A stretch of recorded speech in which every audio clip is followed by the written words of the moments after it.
Hi, I'm Tim. Welcome to our channel, and thanks for logging on. If you enjoy these videos, do me a favor and subscribe to our YouTube channel right here at Watchbox Reviews. I would really appreciate it, and I promise to update daily. If you love this watch, you can see it and you can purchase it on our website, thewatchbox.com. And today we are discussing the latest version of the Omega Seamaster Aqua Terra, redesigned entirely for 2017.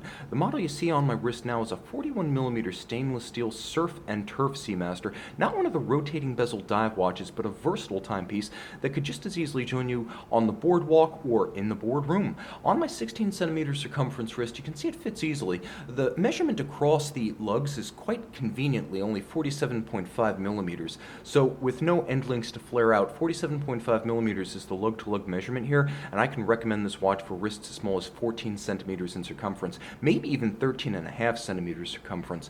The watch is 13.2mm thick with a sloped case flank, in the absence of a rotating bezel and the presence of a conical bezel actually allows this to slide underneath any shirt cuff or jacket.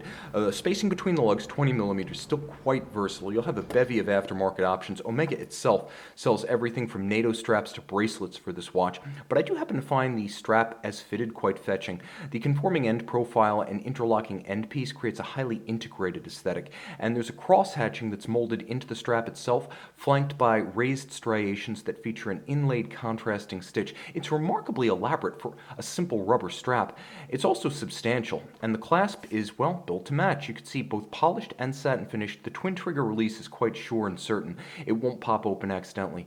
Satin finished and polished internally, that's a surprising amount of detail for a relatively simple component. Now, we know this clasp well from other Omega models, but its minderless style always impresses. Once it's sized on the wrist, there are no excess minder loops to mar the lines or any excess length flapping in the breeze. It's a very clean, self-contained system, so you just size it and you're good. Now, the watch features a case that's simple and strong. You know this form from a million Seamasters and Speedmasters past, but I will mention that for 2017 there's a little bit of a change on the case flank, where there are now very little crown guard, or I should say very little shear guard to block your access to the crown itself. It's actually broader at its outer edge than it is closer to the case, so it's easier to grip in the absence of that shear guard, which is a realistic refinement for the Aqua Terra. You don't really need crown guards on an Aqua Terra, and it allows you to grip the crown that much more easily. On the dial, a few things change. The Teak Deck is no longer a symmetrical 6 to 12 vertical striation. It's now a horizontal striation designed to emulate the deck of a yacht.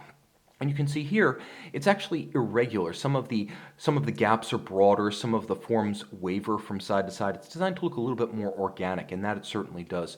Appreciate the all-applique Omega logo, marquee, hour indices. It's an upscale dial. It looks great. You'll even note the attention to detail with this chrome-style dial base being somewhat relieved from the minutes and seconds track outboard. There's definitely a step between them, and you'll appreciate the presence of quarter Arabics, 1530, 4560 in blue with the rest of the calibrations in white.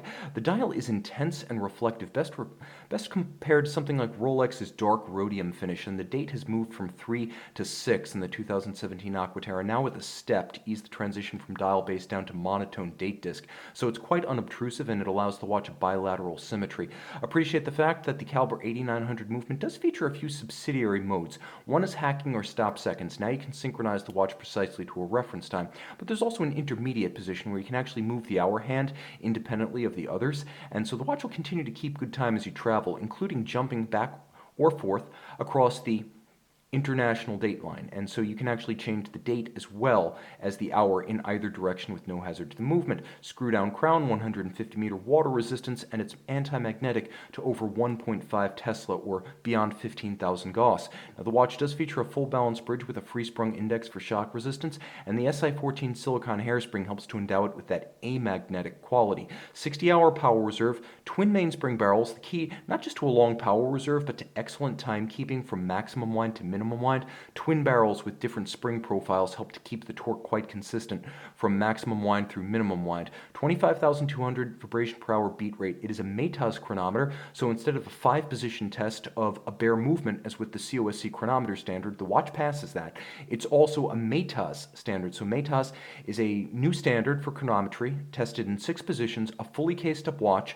It is a test of antimagnetism, winding efficiency, power reserve, chronometry in 6 positions, a fully cased watch, and water resistance, and it was devised as a test by Omega and the Swiss Federal Institute of Metrology, so it's not strictly a case of the fox guarding the henhouse. There was an independent agency involved.